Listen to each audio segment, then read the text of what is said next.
ہم لوگ آج یہاں جمع ہیں مسجد عمر ابن خطاب میں. تو میرا یہ جی چاہا کہ میں تھوڑی بات حضرت عمر کے بارے میں کروں. حضرت سید عطا اللہ شاہ بخاری رحمۃ اللہ علیہ سے کسی نے پوچھا تھا کہ حضرت عمر میں اور دوسرے صحابہ میں کیا فرق ہے؟ کہا دوسرے صحابہ مرید تھے، عمر مراد تھے. نبی علیہ الصلوۃ والسلام نے دو لوگوں کے لیے دعا مانگی تھی کہ اللہ ان دونوں میں سے کسی ایک کو ایمان کی دولت سے نواز دیجئے تاکہ اسلام کا تحفظ ہو سکے، مسلمانوں کی کمزوری دور ہو سکے، تیرے نام لینے والوں کے اوپر جو ظلم و ستم ہو رہے ہیں ان کے سدباب ہو سکے. تو رسول اللہ صلی اللہ علیہ وسلم نے دو نام پیش فرمائے تھے.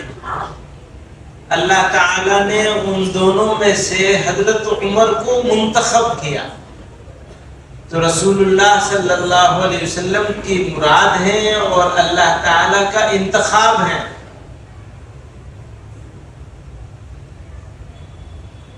ساری دنیا میں ایک آدمی کا نام چلتا ہے جب اس بات کا تذکرہ ہوتا ہے کہ سب سے بڑی حکومت کس نے چلائی تو لوگ کہتے ہیں سکندر اعظم کو. سکندر اعظم کو سب سے بڑا حکمران آ جاتا ہے. آپ کو معلوم ہے اس کے پاس کتنے لاکھ میل پر حکومت تھی اس کی؟ تو تاریخ دان جو زیادہ سے زیادہ کہتے ہیں وہ 20 لاکھ میل، 20 لاکھ اسکوائر مائل پر اس کی حکومت تھی. بیک گراؤنڈ کیا تھا؟ وہ خاندانی بادشاہ تھا. بچپن سے اس کو بادشاہت کے طریقے سکھائے گئے تھے، لڑائی کے فنون سکھائے گئے تھے اور اس کے اندر قابلیت دنیا کے قابل ترین اساتذہ کے ذریعے سے اس کی تربیت ہوئی تھی، جنگ کی تربیت. حضرت عمر رضی اللہ تعالیٰ عنہ کو اس کے مقابلے میں آپ دیکھیں تو کہتے ہیں ہم تو بکریاں چرایا کرتے تھے. بکری چرانے والے تھے، نبی علیہ الصلوۃ والسلام کی غلامی میں آئے تو دنیا کی حکومت ملی 22 لاکھ اسکوائر میل. اور غیر مسلموں نے جب حقیقت پر مبنی کہیں تبصرہ ملتا ہے انصاف پسند غیر مسلموں کا، اس میں گاندھی بھی ہے، تو کہتے ہیں تاریخ عالم میں ہم نے ایسا بادشاہ نہیں دیکھا جیسے حضرت عمر تھے. انہوں نے اپنا آپ کو بادشاہ سمجھا ہی نہیں، وہ تو خادم سمجھتے تھے اپنے آپ کو. اس فکر میں نیند نہیں آتی تھی کہ کوئی شیر ظلم کر کے کسی بکری کو نہ کھا جائے. انسانوں کی بات چھوڑیے، جانوروں کے بارے میں فکر کیجیے. اور منظم کام. اب ذرا سا آپ لوگوں سے آج کے احوال سے میں اس کو جوڑنا چاہوں گا. کام کو منظم کرنے میں پوری دنیا میں نہ ان سے پہلے کوئی آدمی آیا نہ ان کے بعد آج تک کوئی آیا. جو ڈیفنس سسٹم ہے جو حضرت عمر نے بنایا دنیا آج تک اس کو فالو کر رہی ہے. ڈیفنس سسٹم کھڑا کیا جو پوسٹل سسٹم، ڈاک کا سسٹم جو انہوں نے کھڑا کیا، عدل اور انصاف کا جو نظام انہوں نے قائم کیا. عجیب. یعنی میں یہ کہتا ہوں جو لوگ بھی کام، یہاں کیونکہ علماء کا ایک اچھا خاصا مجمع ہے، جو لوگ کام کرنا چاہتے ہیں، جو لوگ نسلوں کو بچانا چاہتے ہیں، جو لوگ ایمان کو تحفظ کرنا چاہتے ہیں، مسلمانوں کی عزت اور آبرو کو بچانا چاہتے ہیں ملت اسلامیہ کی، وہ ان کو حضرت عمر بن خطاب کی تاریخ سیرت ضرور مطالعہ کرنی چاہیے. اور میں نے تو اپنا معمول بنایا ہے، کوئی پروگرام ہو اور مجھے اس میں کچھ بولنا ہے تو میں ضرور 20-25 صفحے حضرت عمر کی سیرت کے ضرور مطالعہ کرتا ہوں. اور اکثر ایسا ہوتا ہے اسی میں سے کام کی باتیں نکلتی ہیں، رہنمائی ملتی ہے، سوچنے کا راستہ راستہ ملتا ہے. اگر آپ حضرات یعنی جو علماء ہیں، کام کرنے والے لوگ ہیں، چاہے وہ مکتب کا کام کر رہے ہو، یہ بھی یاد رکھیے گا مکتب کا کام چھوٹا کام نہیں ہے. لوگ کیا سمجھتے بڑا مدرسہ ہو، شیخ الحدیث ہو تو بڑا کام ہے. ہاں وہ بہت بڑا کام ہے، لیکن مکتب کا کام اس سے بھی زیادہ بڑا ہے. یعنی ہم اس کام کو چھوٹا نہیں بتا رہے ہیں، حدیث پڑھانے کے کام بہت بڑا کام ہے ماشاءاللہ، لیکن مکتب کا کام یقیناً اس سے بڑا. مکتب نہیں ہوگا تو حدیث پڑھانے والے کو حدیث پڑھانے کا موقع کہاں سے ملے گا؟ تو بنیاد کون بنا رہا ہے؟ اس بلڈنگ میں جس میں ہم بیٹھے ہیں مسجد میں، اگر اس کی بنیاد نہ ہوتی تو یہ اتنی بڑی شاندار مسجد یہاں موجود ہوتی. اب ابھی معلوم ہو جائے کہ اس کی بنیاد خطرے میں پڑ گئی ہے تو کون رکے گا یہاں؟ کوئی نہیں. لوگ بھاگ جائیں گے، باہر جا کے کھڑے ہو جائیں گے. پتہ نہیں بنیاد کا کیا ہے. بنیاد کا کام مکتب والے کرتے ہیں. یہ میں حضرت عمر کے بارے میں، حضرت عمر ابن خطاب کے بارے میں تھوڑا سا بیچ میں مکتب کی بات آ گئی. مکتب کی بات اس لیے آئی کہ کام کرنے والے لوگوں کے لیے سب سے بڑا کام بچوں کو دین کی تعلیم دینا ہے. وہ والی تعلیم جو فرض عین ہے. فرض عین تو سمجھتے ہیں، میں سب لوگوں سے سمجھنا چاہتا ہوں. فرض عین سمجھتے ہیں آپ؟ ایک فرض ہوتا ہے فرض کفایہ، کچھ لوگوں نے کر لیا ہو گیا کام. یعنی جیسے مولوی بننا، عالم بننا. تو اگر کوئی آدمی عالم نہیں بنے گا تو گنہگار نہیں ہوگا، لیکن کوئی بھی نہیں بنے گا تو گناہ سب کو ہو جائے گا. سمجھ رہے ہیں؟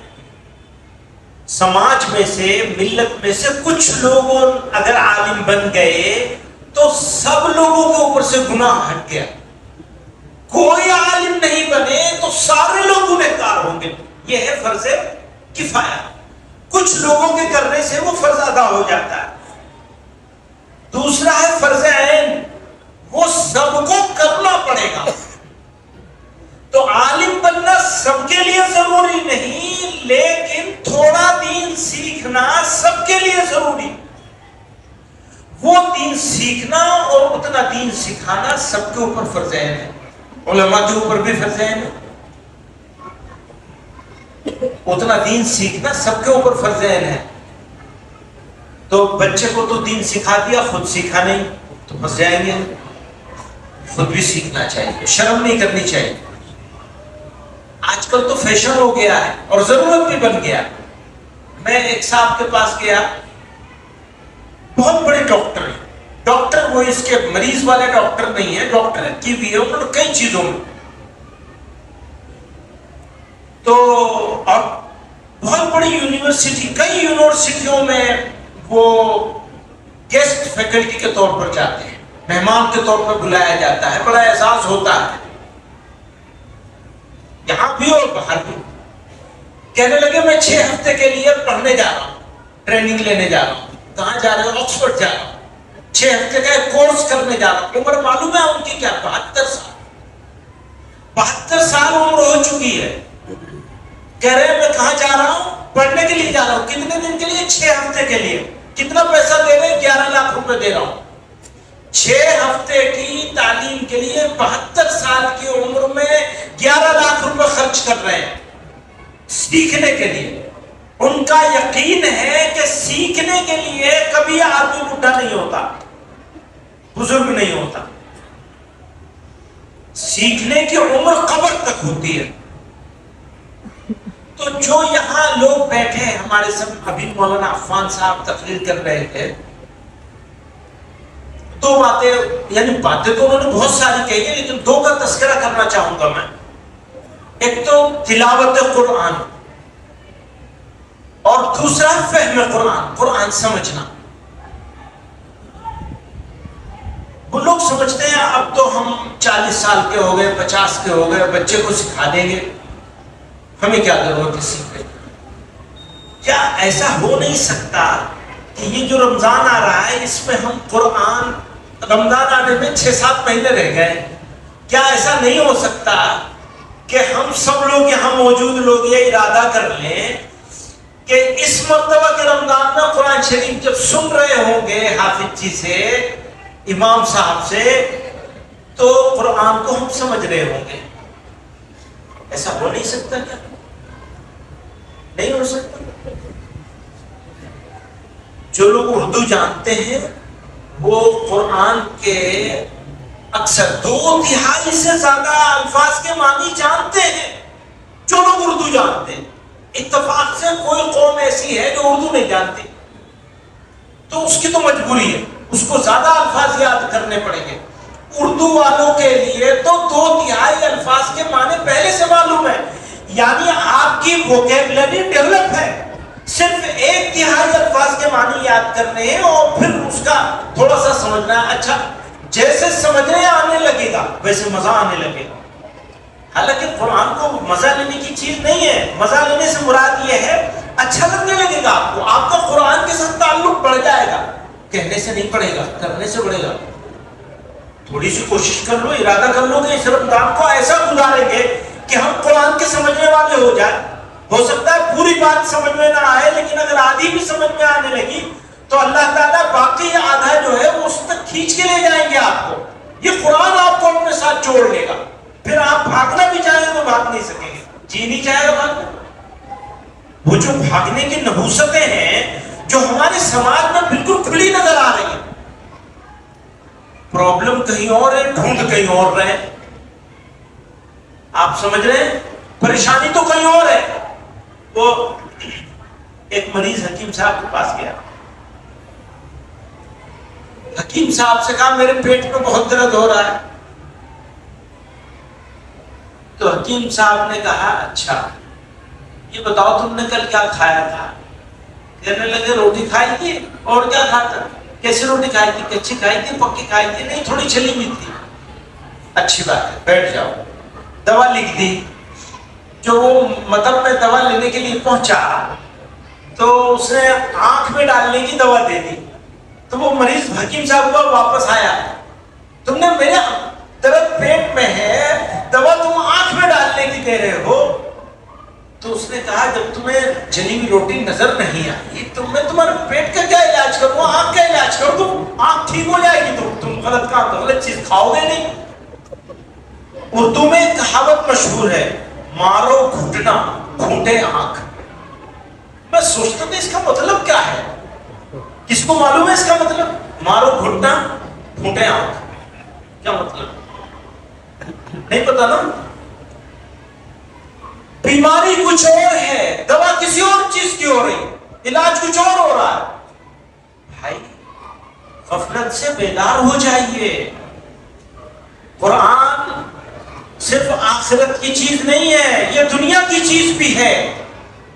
آپ کی آخرت تبھی سدھرے گی جب آپ کی دنیا سدھرے گی، اور آپ کی دنیا تبھی سدھرے گی جب آپ قرآن پر عمل کرنے والے ہو جائیں گے. میں ان سب کے لیے، بچوں کے لیے چاہتا ہوں آپ لوگ بھی دعا کریں، ہم بھی دعا کریں. اللہ آپ نے انہیں حافظ بنا دیا، اللہ آپ ان کو عامل قرآن بھی بنا دیجیے، قرآن کا عمل کرنے والا بنا دیجیے. منزل پوری نہیں ہوئی ہے، سفر کی شروعات ہے. یہ حافظ ہوئے ہیں، عامل نہیں ہوئے. جب عامل ہو جائیں گے تو یہ پورے حافظ ہو جائیں گے. سمجھو، یعنی قرآن پر عمل کرنے والے ہو جائیں. پرابلم کہاں ہے؟ قرآن کے چھوڑ دینے میں ہے. جتنی پرابلم ہے، جتنی بے حسی ہے، سب سے بڑی مشکل ہماری ہے کہ ہم بے حس ہو گئے. ہو گئے نہیں ہو گئے؟ حس ہے ہمارے پاس. کون سی دوا ہے جو کھانے سے ہمارے اندر حس ہو جائے گی، ہم باشعور قوم ہو جائیں گے، ہمارے اندر ہم حساس دل والے ہو جائیں گے؟ ہے کوئی دوا اس کی؟ قرآن. آپ کو قرآن دنیا میں بھی عزت دے گا، آخرت میں بھی عزت دے گا. بس قرآن